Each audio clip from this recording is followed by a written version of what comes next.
Bonjour à tous, bienvenue sur notre chaîne YouTube de Capot Vintage. Aujourd'hui, on va vous présenter deux nouvelles autos à la vente et deux voitures très particulières pour l'histoire du constructeur Morgan. D'un côté, nous avons la Morgan Plus 8, donc équipée de V8. Celle-ci est de 1994.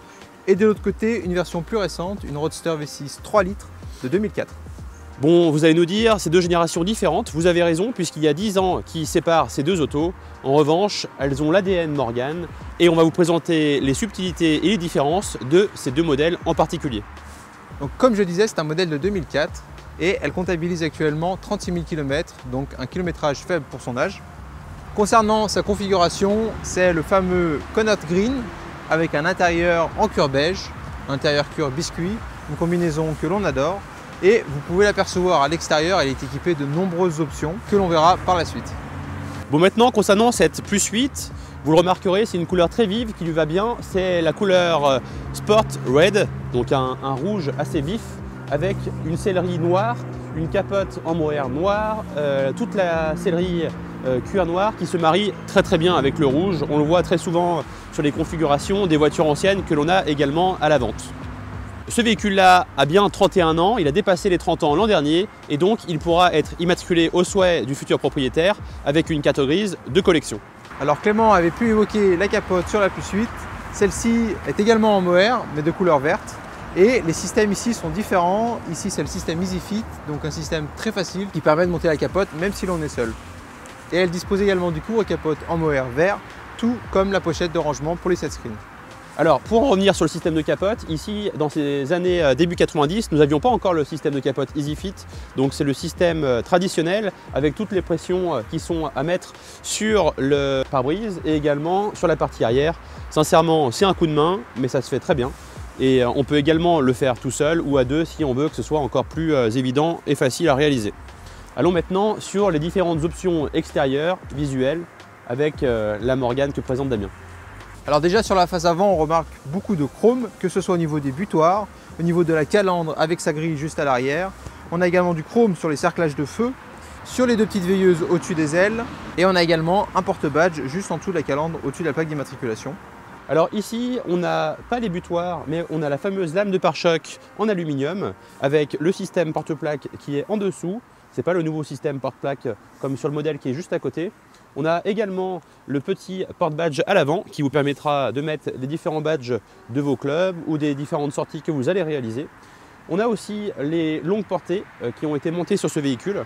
Et puis après, on le verra, mais cette voiture-là est équipée des fameuses jantes de la Plus 8, différentes des roues à rayons chromés qui lui vont vraiment très bien. C'est pour une question de rigidité et aussi ça permet de les reconnaître très facilement au premier coup d'œil. Bon, maintenant, on va vous présenter la partie intérieure, mais avant ça, je voulais également vous montrer donc, les fameux déflecteurs qui sont montés ici. On aurait pu les démonter parce que c'est vrai qu'en hiver, lorsqu'on roule avec la capote et les vitres latérales, les side screens, on pourrait les enlever. Surtout qu'on risque souvent de les casser en ouvrant complètement la porte et en refermant. Il faut faire très attention à ça. Elle a également les rétroviseurs extérieurs chromés et les baguettes de protection au niveau de l'entrée et sortie de porte. Allez, on plonge à l'intérieur de ce modèle qui est un monument pour le constructeur Morgan, donc dans cette Plus 8. Et on remarque cette merveilleuse sellerie en cuir noir d'origine qui est quasiment en état neuf, même si elle a plus de 30 ans, puisque je ne l'ai pas précisé auparavant, mais cette voiture-là a un peu plus de 7000 km d'origine. On n'a pas tous les éléments facture d'origine depuis plus de 30 ans qui permettent de le justifier à 100%, mais l'état intérieur, extérieur, les soubassements, la mécanique permettent vraiment de se dire que c'est un kilométrage qui est réel. Après, c'est vrai que du fait qu'on n'ait pas tous les documents, on ne peut pas en être sûr à 100%. Mais voilà, on pourra vous présenter un peu tout ça en détail. Si vous venez, on pourra vous montrer les éléments qui nous font penser que c'est vraiment le cas. Alors ici, vous retrouvez le fameux tableau de bord en bois verni avec l'ensemble des commutateurs sur la partie centrale et également le très beau volant en bois Motolita avec le moyeu chromé. On a aussi le petit rétroviseur intérieur chromé. Et nous avons également sous le siège accompagnateur un extincteur qui a été monté par l'ancien propriétaire et qui se fond parfaitement puisqu'il est habillé de cuir. Nous ne l'avons pas amené ici, mais nous avons également le cover tonneau en mohair noir assorti au système de capote qui se monte très facilement puisque là l'ensemble de la capote se sort intégralement, l'arceau se plie et donc on peut mettre après le cover tonneau qui vient couvrir tout l'habitacle et qui permet de couvrir toute la sellerie pour la sauvegarder comme elle est aujourd'hui. Allez, désormais on repasse sur la Roadster V6 3 litres et là on a quelques similarités avec la Plus 8, notamment au niveau des déflecteurs d'air juste ici. On a également les rétroviseurs extérieurs ronds en chrome et les deux petites baguettes de protection de marchepied. Et ici vous voyez également les sidescreens qui sont en mohair vert. On a également, je ne sais pas si vous le voyez correctement ici, mais la sangle de capot en cuir et les petits drapeaux Union Jack. On va aller du coup jeter un œil un peu plus en détail à l'intérieur. Comme l'extérieur sur cette voiture, l'intérieur est boursouflé d'options. On retrouve de nombreux détails en cuir et en chrome, donc un intérieur très noble. Les cuirs donc sont beige, biscuit. Et on retrouve également un passepoil vert tout autour de la sellerie, donc qui vient rappeler la couleur de la carrosserie à l'extérieur. Les moquettes ici sont vertes, à passepoil beige également, donc c'est un contraste qui est parfait. Comme on peut le voir, le cache combinateur au niveau du volant est également en cuir. Et on a les différentes commandes de clignotants et d'essuie-glace notamment en chrome, donc très joli. C'est la plus belle définition qu'on puisse avoir sur les Morgan. Autre élément en inox, on retrouve les caches traverses de châssis, les maintiens de porte, très pratique, et également les caches serrures, comme on peut voir juste ici. Elle est également équipée du système de radio ainsi que du système de chauffage. Et juste côté passager, on retrouve la petite lampe, donc la liseuse de cartes, très pratique également. Ici on a la boîte à gants et au centre du tableau de bord, les différents compteurs qui ici sont sur fond blanc. Donc également un très beau contraste. On a ici donc toute une planche de bord en ronce de noyer verni, tout comme le volant Motolita à 3 branches. Au milieu du pare-brise, on retrouve un rétroviseur central en chrome. Et au niveau des portes, on a deux petites pochettes de rangement qui font office de vide-poche. Alors je ne l'ai pas mentionné plus tôt, mais cette Morgan Roadster est équipée d'une amélioration très notable qui est la direction assistée, que son précédent propriétaire a fait monter par un spécialiste Morgan directement.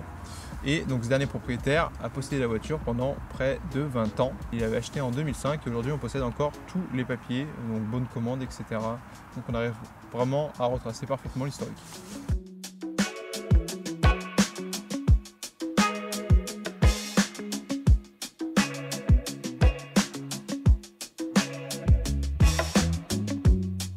Désormais, jetons un coup d'œil sur la partie arrière de nos deux autos. Sur la Plus 8, nous avons toujours comme à l'avant la lame de pare-choc et non pas les butoirs. Nous avons ici également la roue de secours et un porte-bagages à simple étage. Ici, on retrouve la double sortie d'échappement sur la partie gauche. Il y avait des modèles qui avaient une sortie d'échappement de chaque côté comme sur la V6, mais sur les modèles Plus 8. Donc voilà, ici, on a cette fameuse ligne d'échappement avec une sonorité, vous le verrez, qui est plutôt agréable. Nous avons également le système de plaque d'immatriculation qui se trouve sur la partie inférieure avec éclairage et le système de remplissage d'essence qui se trouve ici derrière la petite trappe aux couleurs de la carrosserie. Alors désormais sur la Roadster V6, on retrouve des différences mais aussi beaucoup de similarités. Alors déjà elle est équipée donc d'une roue de secours, ici comme les 4 roues de la voiture à rayon. On a un porte-bagages mais cette fois-ci à double étage. Les deux butoirs comme à l'avant. Quant au remplissage d'essence, ici on retrouve une trappe d'essence type Le Mans. On remarque juste en dessous la double sortie d'échappement, à savoir que celle-ci est équipée d'un système d'échappement complet en inox, donc un système super sport, qui vous allez voir par la suite lui procure une sonorité très marquante. Ici vous pouvez également remarquer des différences au niveau du système de capote. On n'a pas donc les pressions apparentes et on a surtout un mica qui est également différent. Bon, je pense que maintenant ce que vous attendez de voir, c'est les fameuses mécaniques de ces deux voitures, donc on va jeter un coup d'œil à la partie moteur. Alors, concernant la mécanique de cette Plus 8, on a bien le V8 Rover 3,9 litres qui a d'ailleurs ensuite été remplacé par le V8 4 litres Rover toujours jusqu'à 2003 pour après arrêter la Plus 8 jusqu'à 2012. Et en 2012, elle est revenue non plus avec le moteur Rover mais avec un moteur BMW. Et c'est vrai que c'est une auto qui est très très belle mais qui atteint des coûts vraiment importants. Ce V8 est accouplé à une boîte de vitesse mécanique à 5 rapports qui va très très bien. Et nous avons ici effectué une révision importante sur tout le système de refroidissement avec l'ensemble des durites, également l'ensemble des vidanges, moteurs, boîtes, ponts, pour vraiment être à jour sur les révisions. Et encore une fois, lorsqu'on regarde l'état du compartiment moteur, ça correspond avec ce que je vous disais tout à l'heure. tout est vraiment dans un état remarquable. On dirait que c'est une voiture qui a 3-4 ans et pas une auto qui est de 1994. Également, petit clin d'œil, on peut fixer le deuxième capot pour lui donner ce petit look avec les ailes papillons et je vous laisse contempler ce look avec le capot ouvert. Je vais faire un petit démarrage quand même pour que vous puissiez apprécier la mélodie du V8.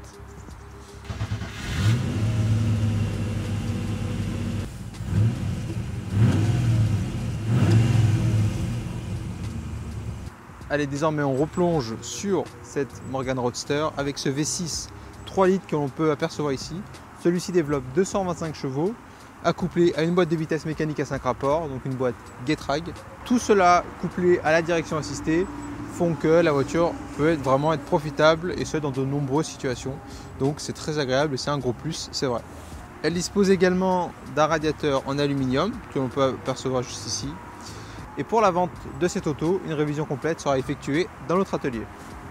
Allez, désormais, on va procéder au démarrage.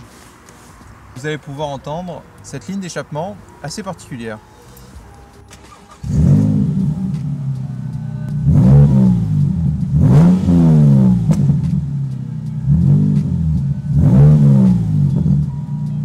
Comme vous pouvez voir, c'est vraiment très sympa. Voilà, nous arrivons au bout de la présentation de ces deux modèles mythiques qui sont actuellement à la vente chez Capot Vintage. Concernant la Morgan Plus 8, c'est l'occasion d'avoir un modèle vraiment en état de conservation rare. On a rarement eu des autos toutes d'origine qui ont plus de 30 ans qui sont dans cet état. Comme vous l'avez vu, la carrosserie, la mécanique, la sellerie sont vraiment superbes. Et évidemment, la Morgan Plus 8 est un modèle incontournable du constructeur Morgan, paru en 68 et désormais plus produit par l'usine. Donc ça restera un modèle à conserver et à garder dans une collection, surtout dans cet état de présentation.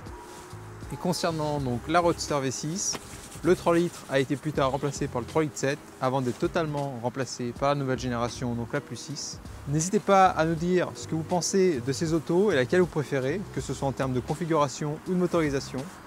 On vous remercie d'avoir suivi cette vidéo et on vous dit à la prochaine. Merci beaucoup et à très vite.